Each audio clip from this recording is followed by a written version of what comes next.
नमस्कार, अभिनंदन। कई दिन हो गए हमारी मुलाकात नहीं हुई। मैं समझता हूं कि आज एक बहुत ही संवेदनशील मुद्दे के ऊपर हमें विपक्ष के नाते जनता की समस्याओं और जनता जो परेशान हो रही है उस विषय के ऊपर अपनी बात रखने के लिए आप सब लोगों को बुलाया है। हम लोग चर्चा करेंगे, आपके सवालात भी कोई होंगे तो लेंगे। लेकिन आज जो प्रदेश के अंदर चिकित्सा की जो अव्यवस्था है, 2-2.5 साल से महकमे में कोई काम नहीं हो रहा है। सरकार, चाहे वो RGHS हो, चाहे हमारी मुख्यमंत्री चिरंजीवी योजना जो कांग्रेस के सरकार के समय थी, उन दोनों को मृत प्राय कर दिया। 25 लाख का इलाज था सरकारी कर्मचारियों को, चाहे जितना किसी भी प्राइवेट हॉस्पिटल में उसका इलाज होता था।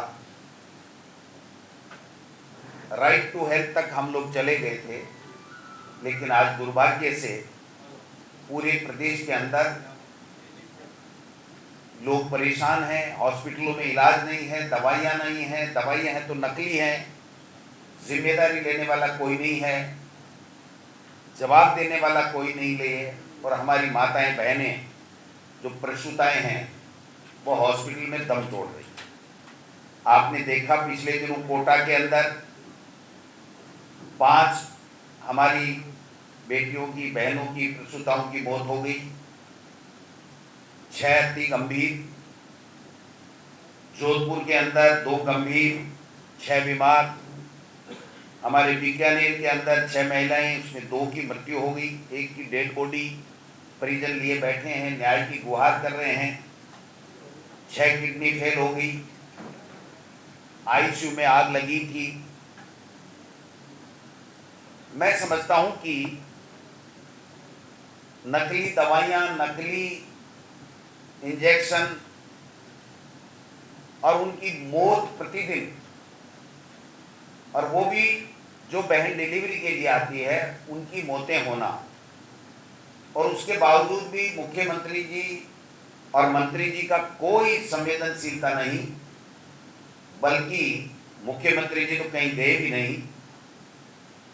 हमारे चिकित्सा मंत्री जी जिस तरह के बयान देते हैं कि क्या नाचते गाते आई थी क्या, तो मंत्री जी कोई बीमार होता है या किसी बहन के बच्चा होने वाला होता है तो क्या वो नाचते गाते आती हैं? ये कहना मंत्री जी का कि आजकल की जो लड़कियां हैं वो लेबर पेन सहन नहीं कर सकती, इसलिए जबरदस्ती ऑपरेशन करवाती हैं और हम सक्षम नहीं हैं। इसका मायना ये हुआ कि आप ऑपरेशन क्यों कराते हो? ये मेडिकल रिक्वायरमेंट है मंत्री जी, आप तय नहीं करोगे कि किसका ऑपरेशन होगा, किसका ऑपरेशन नहीं होगा। ये डॉक्टर की सलाह से काम होता है।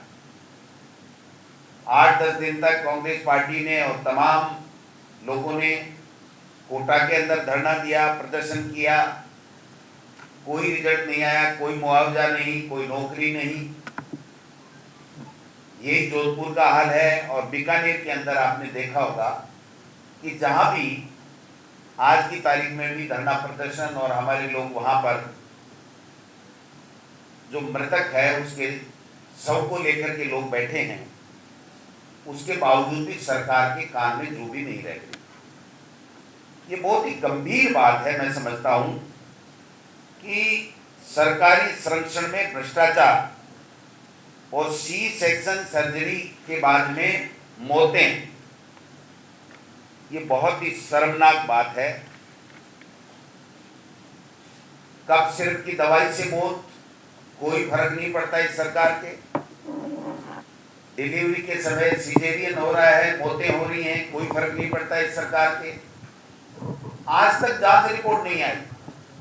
कोटा में घटना हुई, जोधपुर में घटना हुई, बीकानेर में हो गई, मंत्री जी का एक भी जवाब याद हो, आने दो रिपोर्ट, आने दो रिपोर्ट। मैं समझता हूं कि इससे बड़ा दुर्भाग्य कोई हो नहीं सकता। कांग्रेस पार्टी इस अति संवेदनशील मुद्दे पर जनता के साथ में खड़ी है और मैं और टीकाराम जूली जी शीघ्र बीकानेर जाकर के इस सरकार को चेताने का काम करेंगे। पीबीएम हॉस्पिटल की अव्यवस्थाएं तो बरसों से आपने देखा होगा, 2-2.5 साल से ये बातें आ रही हैं। ये नकली दवा, नकली इंजेक्शन आते कहाँ से हैं? ये नकली ऑक्सीटोसिन जो इंजेक्शन है जिससे किडनी फेल हो रही है, इसके ऊपर आपने बैन लगाया या नहीं लगाया? बैन लगाया है तो लगाने के बाद में भी ये कैसे आ रहा है? दवाइयाँ, नकली दवाइयाँ कैसे मरीजों को दी जा रही हैं? जो हमारे समय में फ्री दवाई थी वो तो बंद सी हो गई। आरजीएचएस में कोई जो है वो इलाज प्राइवेट हॉस्पिटल नहीं कर रहा है, और वो इसलिए नहीं कर रहा है कि उसको पैसे नहीं मिल रहे हैं, उसके ऊपर सवाल उठाए जा रहे हैं। ये हमने पहले भी कहा था कि अगर कहीं कोई गड़बड़ी है तो उसको पकड़ो, लेकिन इसका मायना ये नहीं हुआ कि आप मरने के लिए छोड़ दो, जिम्मेदारी भी नहीं लो, जवाब भी नहीं दो, उनका उपवास और मरीजों का और मृतकों का उपवास उनका उड़ाओ। ये तो कभी स्वीकार नहीं होगा। इसलिए राजस्थान की जनता इस मुद्दे के ऊपर बहुत उग्र है, परेशान है, उनके अंदर बहुत बड़ा आक्रोश है, और मैं समझता हूं कि हमारा धर्म बनता है कि हम लोग जल्दी इस मुद्दे के ऊपर एक बड़ा आंदोलन कांग्रेस पार्टी के कार्यकर्ता जनता के साथ मिलकर के करें। दूसरा एक मुद्दा जो बॉर्डर के ऊपर जिस तरीके से धार्मिक और आस्थाओं कि मंदिर हो चाहे मस्जिद हो, उनको टारगेट करके और लोगों की आस्थाओं पे चोट पहुंचाई जा रही है। निश्चित रूप से बॉर्डर हमारा क्लीन होना चाहिए, इसमें हमें किसी को कोई आपत्ति नहीं। हमारा बॉर्डर सुरक्षित होना चाहिए, इसमें भी किसी को कोई दिक्कत नहीं, किसी को शक नहीं होना चाहिए। ये हमारी प्रथम प्रायोरिटी होनी चाहिए। लेकिन इसकी आड़ में अगर ये सरकार वहां पर टारगेट करके और मंदिर और मस्जिदों को अगर वहां से 1 घंटे का अल्टीमेटम देकर के, 2 घंटे का अल्टीमेटम देकर के, बिना उनका कोई टाइटल चेक किए अगर वो लोग बात हटा रहे हैं, वहां की पब्लिक में चाहे वो हिंदू हो मुस्लिम हो, उसमें इस बात का आक्रोश है। जनता इतनी आक्रोशित है कि शायद आज भी 10-15 हजार लोग वहां पर इकट्ठे हो रहे हैं। मैं समझता हूं कि आपको, सरकार को, मोदी जी को, अमित शाह जी को, राजनाथ सिंह जी को ये बात बतानी चाहिए और देश के मीडिया के माध्यम से देश के सामने क्लियर करनी चाहिए कि आपका एम क्या है, आप किस कानून के तहत क्या चीज करने जा रहे हो। अगर बॉर्डर क्लीन और आतंकवादी नहीं आए, इसके लिए अगर कोई कार्य योजना भारत सरकार की है तो हम सब साथ मिलकर के साथ देंगे। आप पूरी जनता को सारी चीज पहले क्लियर करो और उसके बाद में आप लोग जो कर रहे हो उसमें हम सहयोग करेंगे, उसमें कोई दिक्कत नहीं। लेकिन चुपके चुपके आप ये देखो कि धार्मिक आस्थाओं के केंद्रों को आप टारगेट करके लोगों को बिना समझाए, बिना बताए, बाला कार्रवाई करके और आप धार्मिक उन्माद फैलाना चाहते हो, लोगों में आक्रोश पैदा करना चाहते हो और अपनी नाकामियां 12 साल की इसके पीछे छुपाना चाहते हो, तो ये कतई स्वीकार नहीं होगा। तो ये दूसरा मुद्दा भी हमारे सामने था जो मैंने कहा। इसके ऊपर कांग्रेस पार्टी का बहुत क्लियर स्टैंड है कि राष्ट्रीय सुरक्षा के लिए, बॉर्डर सुरक्षा के लिए अगर केंद्र सरकार कोई भी कार्य योजना लेकर के आई है तो सर्वदलीय बैठक में उस बात को पूरे सभी दलों के साथ साझा करना चाहिए और ऑफिशियली ऑर्डर जो भी उन्होंने दिया है वो हमारे सबके मीडिया के और पब्लिक के सामने रख करके उसके बाद में पारदर्शिता पूर्वक कार्रवाई करेंगे तो हम उसका स्वागत करेंगे। अन्यथा अगर बाइट होकर के और अपनी धार्मिक उन्माद फैला करके अपना टारगेट दूसरा कर करके यहाँ वोटों की राजनीति करने के लिए अगर कोई कार्य किया जाएगा तो हम लोग इसका पुरजोर शब्दों में विरोध करेंगे और जनता के साथ में खड़े होंगे। ये दो चीज अति महत्वपूर्ण थी जो मैंने आपसे साझा करने के लिए आप सब लोगों को तक रख दी।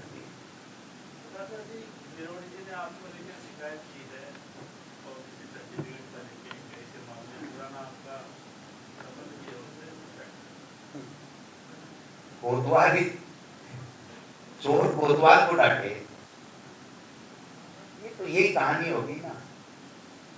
चोर कोतवाल को चोर बताने लग जाए और अपनी चोरी छुपाने लगे तो ये बात स्वीकार नहीं हो सकती। मंत्री जी ने खुद ने स्वीकार किया कि मेरे को इनपुट देने वाले लोग मेरे पीछे से छापे डाल करके चोरी कर रहे थे और 2,43,00,000 रुपए उनके साथ में पकड़े गए और इनकी सरकार ने पकड़ा। गोविंद डोटासरा ने, एक कांग्रेस पार्टी के किसी कार्यकर्ता ने उनको नहीं पकड़ा। जब 2,43,00,000 रुपए पकड़े गए तो स्वाभाविक है कि जो 1200 के लगभग छापे मंत्री जी ने मारे और उसमें जुगल किशोर और अन्य जो डिपोई के सदस्य बताए जाते हैं, छापामार उसके कार्य योजना का जो उनकी टीम के सदस्य बताए जाते हैं, उन्होंने किस किस से कितना कितना रुपया इस छापे की आड़ में छापा डाल करके लिया या छापे के कार्रवाई को वापस सही करने के नाम से लिए, ये बात तो जांच होनी चाहिए। और मैं समझता हूं कि किरोड़ी जी जो अपने आप को कट्टर ईमानदार कहते हैं, उनको आज की तारीख तक ये शब्द भी क्यों नहीं बोला उन्होंने कि हाँ ये गलत हुआ, चोरी हुई है, डकैती हुई है और मेरे डिपार्टमेंट के लोगों ने की है, मेरे द्वारा नियुक्त किए गए व्यक्ति ने की है, तो मेरा धर्म बनता है कि मैं मुख्यमंत्री जी को चिट्ठी लिखूं कि इसकी पूरी एसओजी या जो भी कोई एजेंसी है उससे जांच होनी चाहिए। और मैं पूछना चाहता हूं मंत्री जी, आप तो हमारे यहाँ ईडी ला रहे थे, लाया भी, कोई बात नहीं, 2,43,00,000 पकड़ने के बाद में भी ईडी की कार्रवाई आपके इस डिपार्टमेंट के लोगों के खिलाफ जो आपके द्वारा नियुक्त किए गए उनके खिलाफ क्यों नहीं होनी चाहिए अब तक ईडी की कार्रवाई? और लोग ये कहते हैं, लोगों से हम सुनते हैं कि 300, 400, 500 करोड़ रुपए का खेला इस बीज और खाद के छापों के अंदर लोगों ने कर लिया।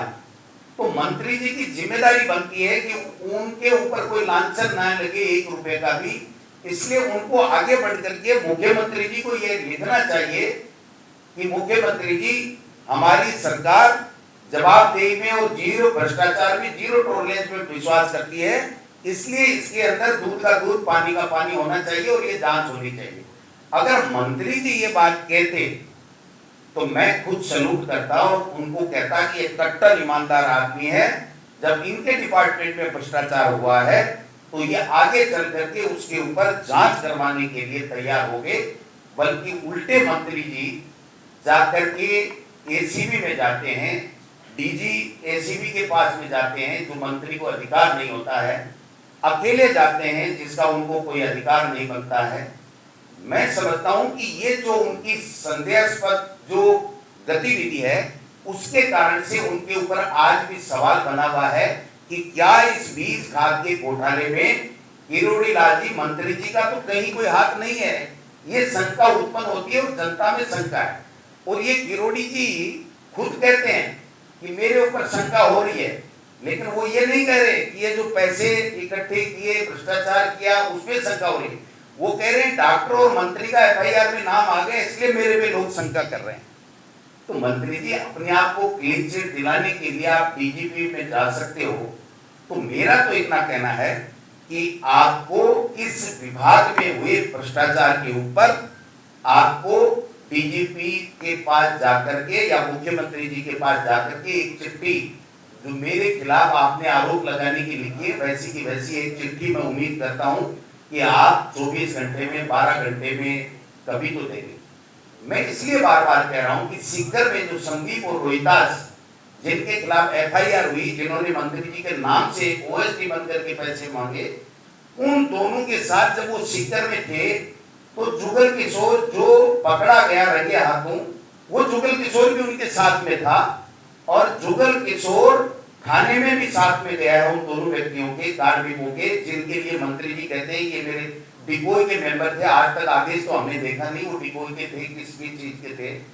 जुगल किशोर 2 दिन वहां होटल में रुका उन दोनों कार्मिकों के साथ में, और जुगल किशोर एसपी ऑफिस में गया है और वो ये कह रहा है, मुझे नहीं पता मंत्री जी ने फोन किया नहीं किया, वो ये कह रहा है मैंने मंत्री जी से फोन करा दिया, एफआईआर लॉन्च हो जाएगी।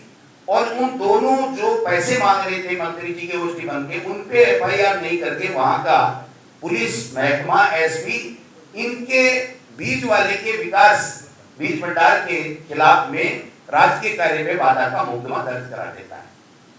जब जुगल किशोर वहां मौजूद है, 3 दिन वहां रहा है, उसके 1 घंटे बाद में जब ये मीडिया में आ गया कि ऐसे पकड़े गए, तो जुगल किशोर भागने लगा और एसीबी ने उसको पकड़ करके 2 दिन तक पकड़े रखा और उनसे बात कराते हुए 2 करोड़ 43 लाख रुपए पकड़े। तो मंत्री जी उन दोनों कार्मिकों के खिलाफ आज तक आपने कार्रवाई क्यों नहीं की? नंबर 1, जुगल किशोर 2 दिन तक उनके साथ में था। जब जुगल किशोर चोर रंगे हाथों पकड़ा गया तो उन दोनों व्यक्तियों का भी क्या रोल है, इसकी जांच की मांग आपने क्यों नहीं? आप मेरे खिलाफ जो भी चिट्ठी लिख रहे हैं, वो चिट्ठी तो 2021 से एक व्यक्ति बराबर लिख रहा है और 2.5 साल 2 साल हमारी सरकार के समय लिखता रहा, 2.5 साल अब लिख रहे हो। कभी आरएस की बात कर देते हो, कभी ओबीसी की बात कर देते हो, कभी कोई दूसरी बात कर देते हो। मुझे कोई दिक्कत नहीं है, जिस एजेंसी से सरकार जांच कराना चाहे कराए, मुझे किसी से कोई दिक्कत नहीं है। सरकार ने पहले भी जांच कराई है और जिस परिपत्र का 2019 का ही हवाला दे रहे हैं, वो परिपत्र है ही नहीं, वो एक चिट्ठी थी, वो चिट्ठी गलत गई। उसका 2021 के अंदर स्पष्टीकरण देकर के आरपीएससी को सरकार ने बता दिया और 1999 से लेकर के अब तक वही नियम है ओबीसी का, जो नियम 1999 से लेकर के भारत सरकार और राजस्थान सरकार ने किया है। अगर उसमें कोई भी व्यक्ति, मैं किसी व्यक्ति विशेष की बात नहीं करता, न मैं अपने लिए बात करता, न दूसरे के, अगर किसी ने भी कोई गलत काम किया है, कोई गलत सर्टिफिकेट या गलत कोई संसाधन अख्तियार किए हैं नौकरी लेने के लिए, तो उसकी सरकार सो मोटो जांच करे। मंत्री जी को 5 साल बाद में ये राग अल्पाने की आवश्यकता नहीं थी।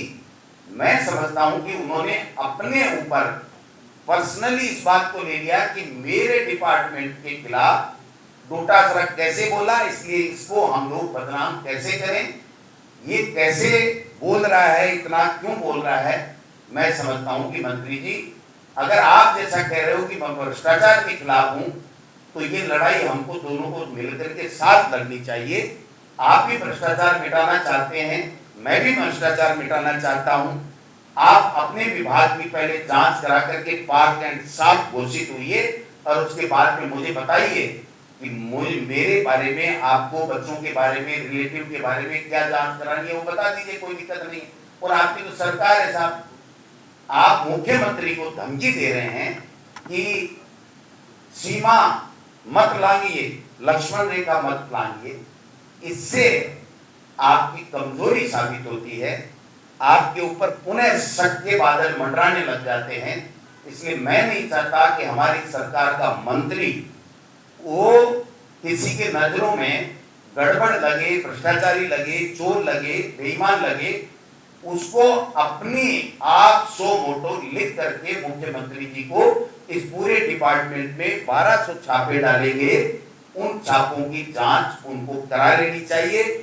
और जिस दिन इनमें जो गड़बड़ निकलेंगे वो जेल में जाएंगे, मंत्री जी क्लीन निकलेंगे, ईमानदार निकलेंगे।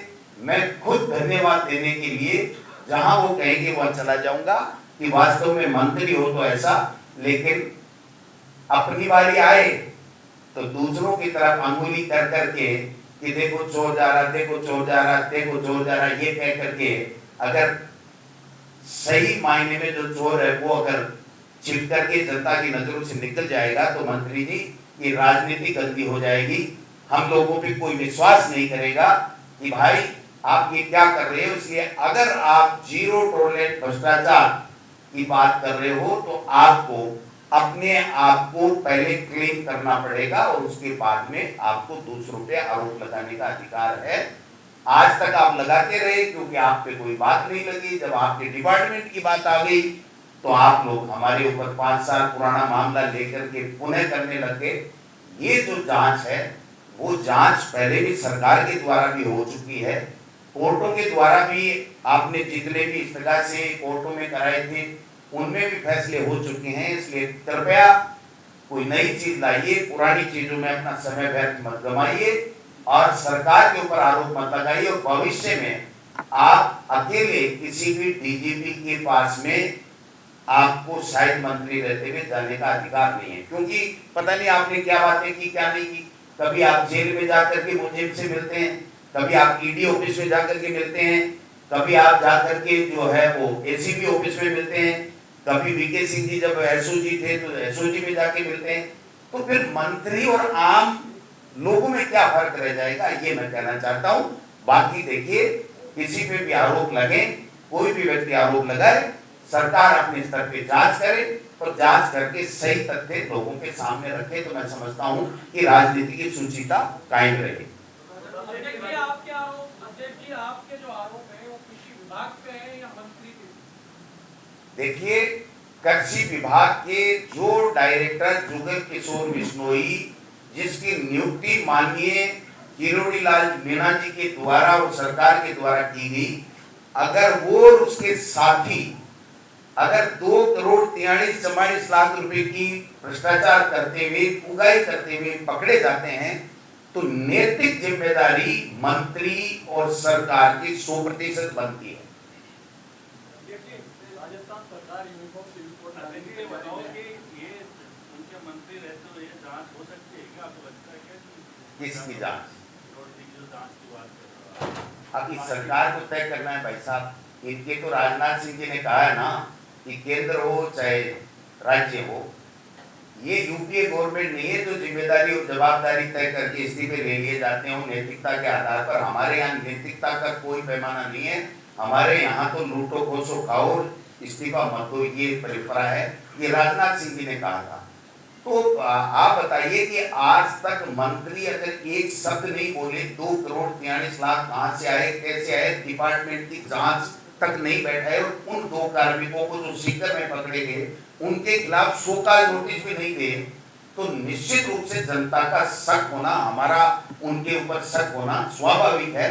उस शक के दायरे से अपने आप को हटाने के लिए उनको आगे बढ़ करके दूसरों पे आरोप लगाते हैं। वैसे अपने आप के ऊपर या अपने डिपार्टमेंट के ऊपर लगे गए आरोपों में क्लीन चिट उनको जांच करा करके विस्तृत लेनी चाहिए, ये मेरा मानना है।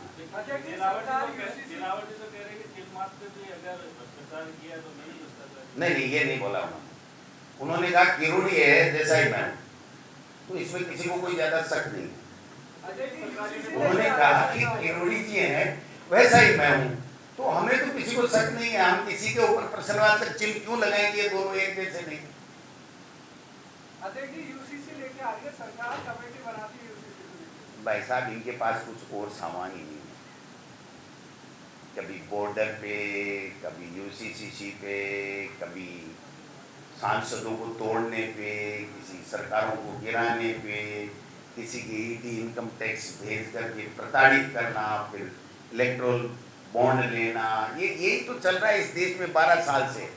जनता के लिए कौन सा काम चल रहा है बता दो, कोई ऐसा कोई काम इन्होंने किया हो जिससे जनता की कोई प्रति व्यक्ति की इनकम बढ़ी हो या किसानों की आमदनी दुगुनी हुई हो या कोई रोजगार मिला हो या उद्योग धंधे स्थापित हुए हो या भ्रष्टाचार खत्म हो गया हो या आतंकवाद समाप्त हो गया हो या काला धन समाप्त हो गया हो।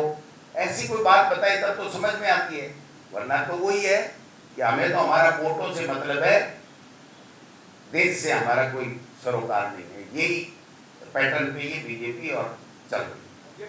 लखनऊ कोचिंग अग्निकांड के बाद 15 से ज्यादा कोचिंगें जयपुर में सीज कर दी गई और आज भी लोकवाड़ा में कार्रवाई जारी है।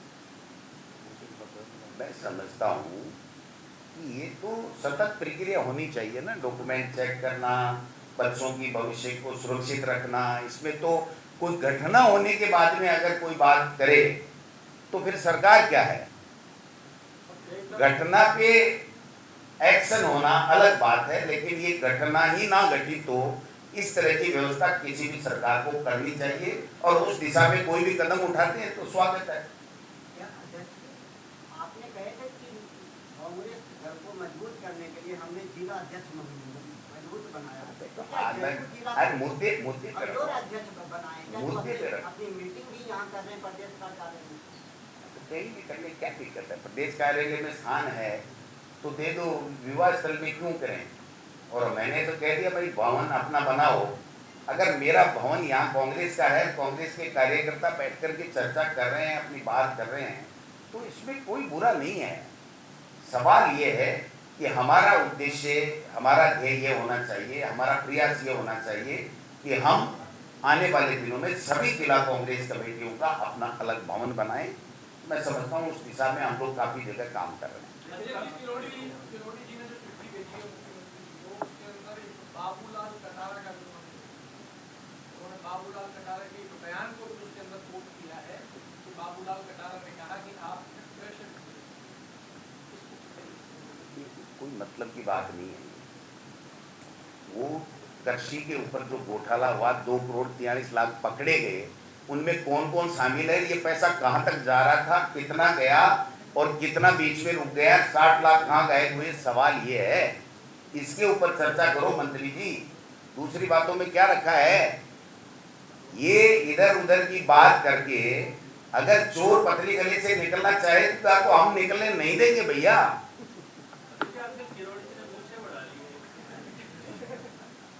पता नहीं किरोड़ी जी कुछ भी करें, मैं उनका कोई प्रवक्ता नहीं हूँ। मैंने थोड़े दिन के लिए साडू बनाया था, लेकिन साडू पक्का साडू तब होगा जब वो कृषि विभाग में खाद और बीज के हुए घोटाले के लिए चिट्ठी मुख्यमंत्री को लिख करके उसकी विस्तृत जांच कराएगा, तब तो है मेरा पक्का साडू, कट्टर ईमानदार। और नहीं तो काहे ईमानदार, दूसरों पे कीचड़ उछालते रहो, खुद पूरे के पूरे सने हुए हो, तो ऐसे में तो फिर बात बनेगी नहीं भाई साहब। लाएंगे ये अभी कल मंत्री जी ने बोला कि एमओयू करेंगे प्रधानमंत्री जी। पहली बात तो वो एमओयू नहीं है, मैंने भी मेरे ट्वीट में एमओयू इसलिए बोला कि मुख्यमंत्री जी ने एमओयू का, वो एमओए है, लेकिन 2.5 साल बाद में अगर कोई मुख्यमंत्री उसी बात को रिपीट करते करते करते करते अगर 2.5 साल निकाल दे, एक बूंद आए नहीं, 1 रुपया लगे नहीं, तो सवाल तो उठेंगे ना। 4 महीने में डीपीआर बनाने वाले आज की तारीख तक एमओए ही नहीं कर सके। एमओयू हुए फरवरी 2024 में ही हो गया था, और आज तक डीपीआर नहीं बनी, एमओए नहीं हुआ। और अब जो मेरे पास में सूचना है वो मुख्यमंत्री जी या जल संसाधन मंत्री क्लियर करेंगे कि इन्होंने फिर राजस्थान के हितों को वहां पर हरियाणा के सामने सरेंडर कर दिया। पहले ये था कि जो पाइपलाइन राजस्थान के लिए आएगी वो केवल राजस्थान के लिए आएगी, लेकिन मेरे पास, हो सकता है वो गलत है या सही है, मैं आज इसमें ज्यादा नहीं कह सकता, लेकिन मेरे पास जो इंफॉर्मेशन है वो ये है कि हरियाणा ने फिर राजस्थान को मजबूर कर दिया कि जो पाइपलाइन राजस्थान के लिए आएगी उसमें से भी 3-4 जगह हरियाणा फिर पानी लेगा। पहले अपना 2400 का वो स्टोरेज भरेगा, फिर 4 महीने या 5 महीने और फ्लड जब होगा तब पानी देगा, और वो पाइपलाइन से देगा। तो पहले पाइपलाइन सीधी आ रही थी, अब उस पाइपलाइन को भी बीच में पंचर करने की सहमति शायद मुख्यमंत्री जी ने दे दी है। अगर दे दी तो राजस्थान के हितों के साथ में कुठाराघात किया है, नहीं दी तो कब चालू करेंगे मुख्यमंत्री जी, और कितना पैसा राजस्थान सरकार, भारत सरकार लगा करके कब तक पानी आ जाएगा, ये जनता को बताएं कृपया। रोजाना तोते भाषण देने से पानी नहीं मिलेगा। आपने चिकित्सा के मामलों को लेकर के आंदोलन की बात की, क्या रूपरेखा रहेगी, क्या तैयारी रहेगी, वो बता देंगे आपको। पूरा राजस्थान त्राहिमाम कर रहा है, किसी का इलाज नहीं हो रहा है, कर्मचारियों के पैसे काटे जा रहे हैं और वो उनको भुगतान नहीं हो रहा। Private hospital